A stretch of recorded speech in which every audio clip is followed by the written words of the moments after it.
السلام عليكم الناس العزاز، كيف دايرين؟ لاباس عليكم؟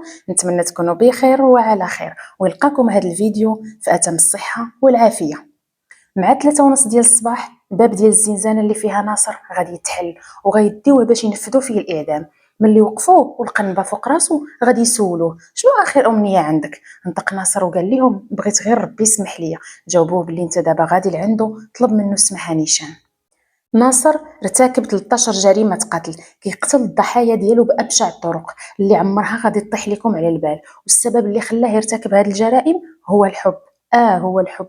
غادي يجيكم هادشي غريب، ولكن تبعوا معايا القصة من الأول غادي تفهموا كل شيء. في واحد الليلة الشرطة غادي تدخل على واحد الدار قديمة غادي يلقاو فيها راجل ومرأة في واحد الوضعية خايبة. غادي يعتقلوا المراه والراجل هرب، ما لقاوش ليه الاثار، والمراه داوها للبوست ديال البوليس باش يستجوبوها. لقاو بلي السيده مزوجه، يعني الخيانه الزوجيه ثابته عليها، فغادي يتحكم عليها ب3 سنين ديال الحبس. وفي وسط الحبس السيده اكتشفت باللي حامله، والولد اللي تزاد عندها هو ناصر اللي غادي يدوز العقوبه السجنيه مع امه، واخا ما عنده حتى شي ذنب. الذنب الوحيد ديالو انه ولد ديك المراه اللي محكوم عليها بتهمه الفساد، وبا هارب عليه ما بغاش يعترف به. ملي الام ديال ناصر سالات العقوبه السجنيه ديالها خرجت هي وناصر للحريه. اول حاجه فكرات فيها هي انها تمشي عند العائله ديالها، ولكن العائله ديالها ملي مشات عندهم رفضوها، قالوا لها ما عندناش البنات اللي كيدخلوا للحبس بتهمه الفساد. الام ديال ناصر غادا تتعرف على واحد الفلاح اللي قبل عليها، وقبل عليها هي وولدها. وهذا الفلاح عطى كنيتو لناصر ولات سميتو ناصر الدمرجي. ناصر ما حدو كيكبر هو كيبان عليه الاختلاف، ما كيشبهش لصحابو، وجهه في شكل واخا ما نقدروش نقولوا عليه خايب، وانما هذا الشيء خلى صحابو يبعدوا منه.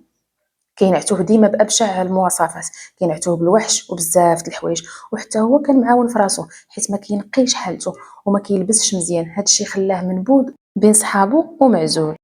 ناصر غادي يشغل راسو بالخدمه وبقى خدام مع راجل الام ديالو، حتى لواحد النهار غادي يقول ليه باللي بغيت نخدم بوحدي، وبدا خدام بوحدو في الفلاحه وحتى في العسل. كان الهدف ديالو انه يدير الفلوس بالزربه، والوضعيه ديالو تحسنات، ولكن واخا دخلاتو الفلوس ما تبدلش، ما كيتهلاش في راسو، حالته ديما موسخه، داكشي اللي مخلي الناس كيتنمروا عليه. هادشي كان معقد ناصر، ولكن ماشي هذا هو السبب اللي غادي يخليه يقتل 13 شخص بدم بارد.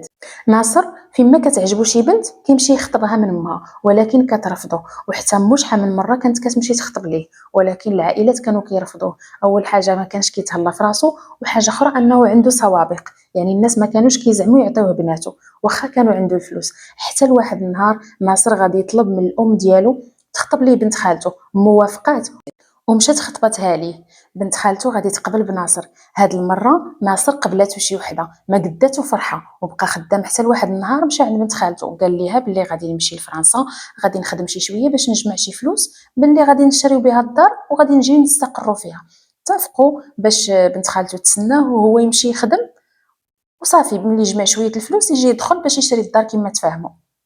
هادشي اللي كان. فناصر مشى لفرنسا، بقى خدام لمده ديال 4 سنين. ملي حس براسو صافي راه جمع الفلوس وقاد انه يجي يشري الدار في تونس، فغادي يرجع.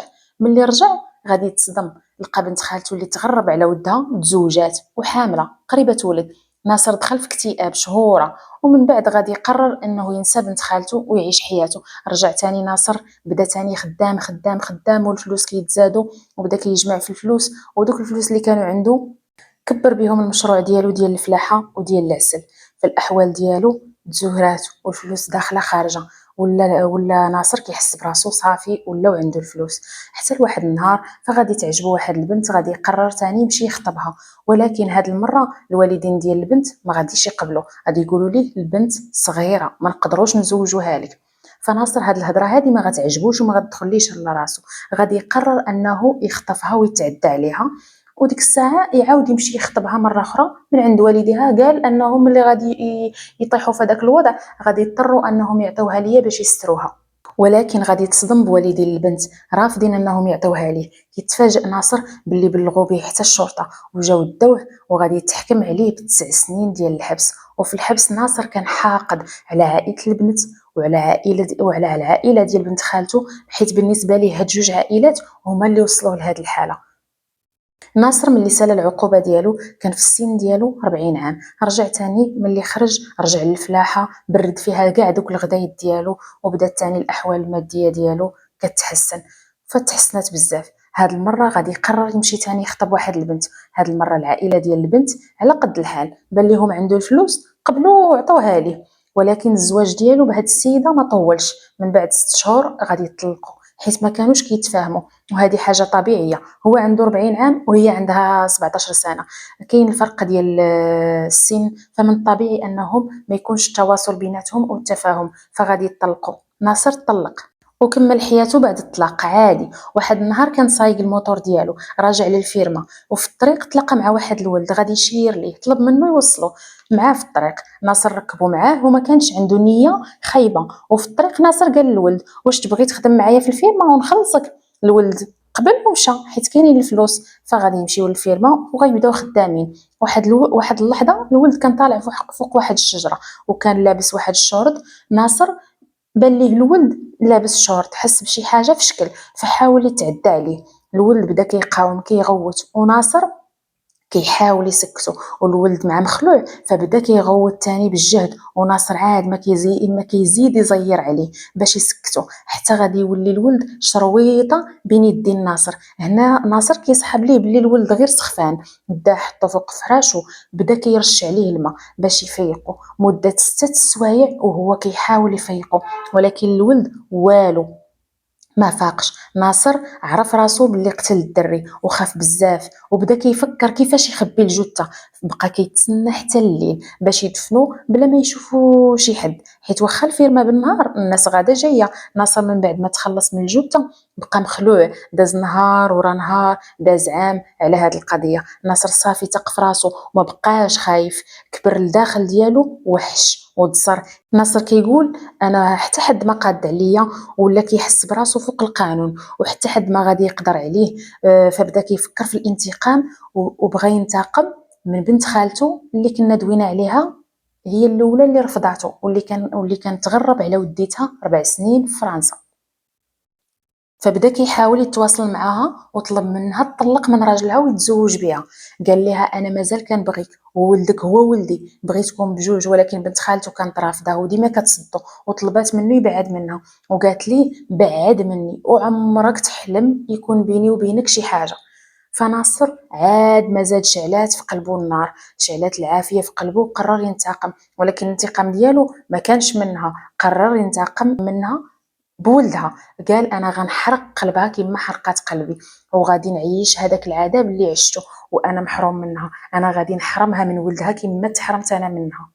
ناصر صافي كان مقرر انه يصفيها لولد بنت خالته. واحد النهار كان غادي بالموتور ديالو عادي، واخا ماشي هذاك هو النهار اللي كان ناوي ينفذ الجريمه ديالو، غادي يوقف على غادي يبان ليه ولد خالته ولد بنت خالته، غادي يوقف عليه، غادي يسولو فين غادي يقول ليه الولد غادي انا وصاحبي للسينما. وحيت ناصر كيعرف الولد ما غاديش يخاف منه، ناصر دور معاه هو وصاحبه، طلب منه يمشي معاه يعاونو حتى يدخل الكروسه للفيرما ويوصلوا لعند صاحبه للسينما. الولد مشى معاه عادي حيت كيعرفو. ناصر بقى كيلاهي في الولد كيلاهي فيه حتى وصلوا لواحد الخربه في جنب الواد. الولد حيت كيعرف طريق الفيرما قال ليه علاش جبتيني هنايا؟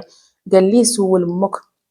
هذه هي الكلمه اللي كان قالها ليه ناصر، يعني ما عطاهش الجواب. الولد ما فهم والو، ولكن ناصر ما خلاش ليه الفرصه، تلاح عليه وكتفو وتعدى عليه. الولد بدا كيقول ليه حشومه عليك اش درت ليك؟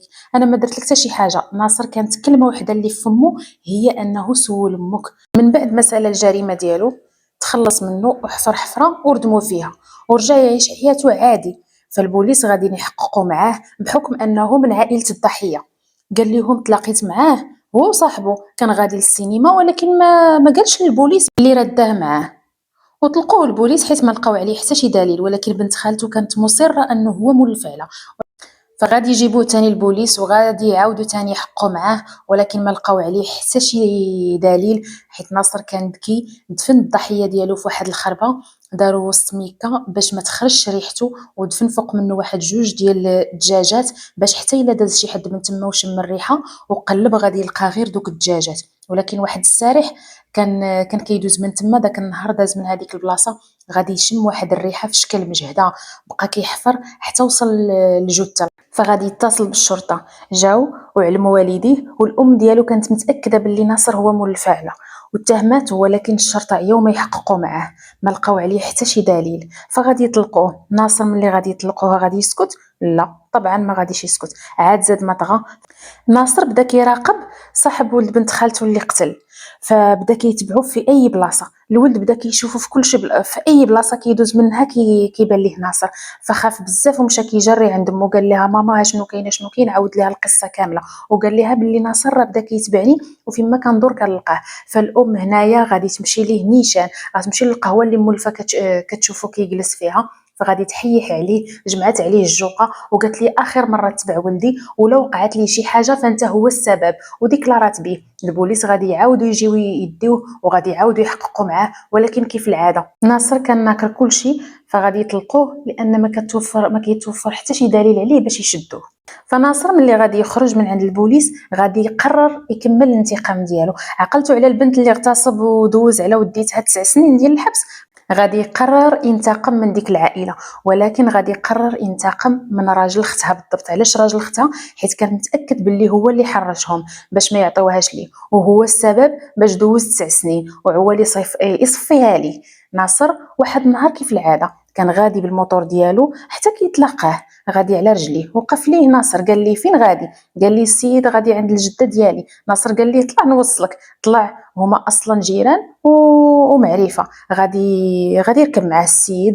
ناصر غادي كسيري ما غاديش يوقف حتى غادي يوصل لديك الخربه اللي مولف كينفذ فيه الجرائم ديالو، اللي كان ناوي يصفيها ليه فيه. ناصر ما كان كيشوف حتى شي حاجه بين عينيه من غير ان ديك العافيه اللي شاعله في قلبه. السيد اللي كان دا معاه غادي يبان ليه ناصر وجهه ما كيبشرش بالخير، والسيد بدا خايف، بدا كيقفقف، وناصر حس بيه باللي خاف منه. فغادي يقول ليه ما تخافش، حيت كان بيناتهم واحد النقاش شحال هادي وضارب معاه، وكان ناصر كان صالح هذاك السيد. فغادي يقول ليه ما تخافش ما غاديش نضربك. واخا هكاك السيد خايف وكيقلب غير على شي فرصه كيفاش يدير باش يهرب ويتفك من ناصر، ما خلاش ليه. ولكن ناصر ما خلاش ليه الوقت، غير فكر انه بان ليه السيد غادي يعني كيقلب على شي حاجه غادي يهرب ليه من بين يديه. فناصر غادي يتلاح عليه وغيحتي عليه بقجه، وما غادي يطلقوا حتى غادي تخرج الروح ديالو، وغادي يحفر حفره وغادي يدفنوا فيها. هنا ناصر حس باللي قلبه برد شويه من هذاك النار ديال الانتقام من الناس اللي دمروا ليه حياته، وعلى حسب ما كيقول هما السبب باش كبر وسط منه في القلب ديالو هذا الاجرام وهذا الشيء. يعني ناصر كان انسان عادي، وبالنسبه ليه هو دوك جوج العائلات، بنت خالته وهاد العائله هذه هما سببه اللي دخلوه للحبس، وهما سببه حتى مشى في هذا الطريق. ناصر غادي يسالي الانتقام ديالو من الناس اللي ظلموه في حياته، ولكن واش غادي يحبس؟ لا، ناصر ما غاديش يحبس. ناصر استمر على انه يقتل ويغتصب الضحايا ديالو حتى وصل في مده ديال 7 شهور ل10 ديال الضحايا. ذنبهم الوحيد انهم تاقوا فيه ومشاو معاه، ما كانوش عارفين النيه ديالو. عاد ما زاد ناصر طغى، ولكن كيف ما كنقولوا صياد النعامه يلقاها. ناصر واحد النهار تعرف على واحد السيد مربي واحد البنت، غير شافها ناصر عجباتو وكان ناوي يخطبها منه. داز بيناتهم شي هضره، السيد وعدو باش يزوجها ليه. اجيو تعرفوا كيفاش وعدو باللي غادي يزوجها ليه. واحد النهار ناصر كان مع هاد صاحبو هذا اللي يلاه تعرف عليه، ودازو من واحد الطريق. نطق السيد وقال باللي ما كرهش يحيد هاد الطريق من الخريطه. ناصر سولو وحاول يعرف منه علاش وشنو المشكل اللي خلى السيد ما حاملش هاد الطريق. صاحبو قال ليه فقط شواوني في دمي. من بعد ناصر غادي يعرف باللي صاحبو عنده مشكل مع مدير ديال البنكه اللي ساكن في ديك المنطقه، ولكن التفاصيل ما قدرش يعرفهم. دازت الايام، واحد النهار كانوا دايزين من ديك المنطقه، ما غادي يجي قدامهم غير ولد داك المدير اللي ما تيحملش هذاك السيد. ولكن كانوا راكبين هما بعدا واحد العود، العود توتر حيت الولد جا قدامه. صاحبو بدا كيسب في داك الدري، وناصر استغل الفرصه وعاود سولو. فغادي يجاوبوا داك السيد غادي يقول ليه ما لقيتش الرجال. ناصر غادي يرد عليه غادي يقول ليه ولا لقيتيهم. غادي يجاوبوا صاحبو نعطيهم اللي بغاو. هنا غادي تدوز واحد الصفقه بيناتهم. ناصر طلب من داك السيد يقضي ليه الغرض اللي باغي، اللي على وديتو قال ما كاينينش الرجال، اللي هي الغرض ديالو هو انه يصفيها الولد المدير، ولكن المقابل كانت هي ديك البنت. هذا هو الاتفاق اللي قلت لكم في الاول، اللي مركز معايا راه غادي يعرف. فصاحبه وافق وجاب ليه البنت، ودازت سيمانه ما طرا والو. جا عاود خدا ديك البنت من ناصر، حيتاش ناصر ما وفاش بالوعد ديالو. ولكن ناصر تعصب بزاف، قال خاصني ننفذ ديك المهمه ديالي باش نرجع ديك البنت. كما قال انا وليت كنبغيها بزاف. فبدا كيوجد باش يصفيها للولد، ورجع البنت اللي كيبغي. ناصر كان عارف الخطه وكيفاش غادي يصفيها للولد. في واحد النهار واخا ما كانش موجد، ناصر تلاقى بداك الولد، بان ليه واقف، وقف عليه سولو، قال ليه واحد الارض كيبيعوا فيها الحبوب. الولد قال ليه كاينه غير هنا. ناصر طلب منه يمشي معاه حيت ما عارفش فين جات. الولد وافق، وناصر ما وقفش، هز الولد وما وقفش حتى وصل لديك الخربه باش يصفيها للولد.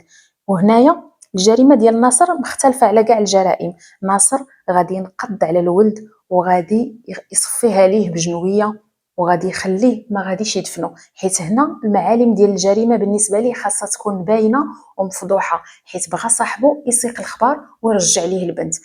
وداك الشيء اللي طرا. واحد السارح كان دايز من تما، كتبان ليه الجثه ديال الولد مكرفصه. قرب منها، غادي يكتشف باللي كيعرف بات داك الولد. غادي يمشي يجري لعندو، غادي يقول ليه داك الشيء اللي شاف. والخبار داعت في المنطقه، خصوصا ان الولد اللي مات باه معروف. ناصر من بعد ما تاكد باللي الهضره وصلت صاحبه، مشى طلب منه يرجع ليه البنت حيت وفى بالوعد ديالو اللي بيناتهم. ولكن السيد خاف منه ونكر باللي بيناتهم شي حاجه ديال الاتفاق ولا شي حاجه بحال هكا، وجرى عليه قال ليه ما تدخلنيش في داكشي ديالك، وانا اصلا غير كنت كنضحك معاك، ما بيني وبينك حتى شي حاجه. البوليس ثاني غادي يلقي القبض على ناصر. هاد المره ملي غادي يلقي القبض على ناصر، كاين عليه الدليل، ولكن الدليل كيختلفوا فيه الناس. كاينين الناس اللي تيقولوا باللي هذاك صاحبه هو اللي بلغ به، حيت خافوا يجروا معاه، وخاف في نفس الوقت انه يخطط ويقتلو حتى هوايا. خاف منه، هذا هو السبب باش مشى بلغ البوليس. وكاينين اللي كيقولوا عاوتاني باللي لا، باللي راه لقاو عليه شي دليل، داكشي علاش جاو داوه. يعني الاختلافات ديال الاراء هنا في هاد الجوج. المهم هو ان ناصر هاد المره تعتقل. اخيرا ناصر غادي يتشد وغادي يعترف باللي صفاها 13 شخص. القضيه ديالو ولات قضيه راي عام، وكل شيء كيطالب ليه بالاعدام، وحتى شي محامي ما بغى يدافع عليه. فقط في المحكمه غادي يخصوا ليه واحد المحامي كان كيدافع عليه. ناصر غادي يتحكم عليه بالاعدام اللي غادي يتنفذ سنه 1990. ناصر نهار غادي يتنفذ فيه في الاعدام، غادي يديروا ليه ديك القنبه في عنقه باش ينفذوا فيه الاعدام، وغادي ينفذوه. غادي تدوز 10 ديال الدقائق، ما غاديش يموت ناصر. الطبيب غادي يقلبو، غادي يعاود يطلب منهم يعاودوا المحاوله، حقاش هاد المحاوله الاولى ما نجحتش. غادي تدوز 13 دقيقه، غادي يعاود يقلبوا الطبيب، لقاه صافي فارق الحياه. اخيرا ناصر مات. ناصر ارتكب 13 جريمه قتل وما ماتش وهو كيصارح حتى دوز 13 دقيقه. هاد القضية هادي قصة للعبرة فقط، هو أن الإنسان إلا دار شي حاجة فكيخلصها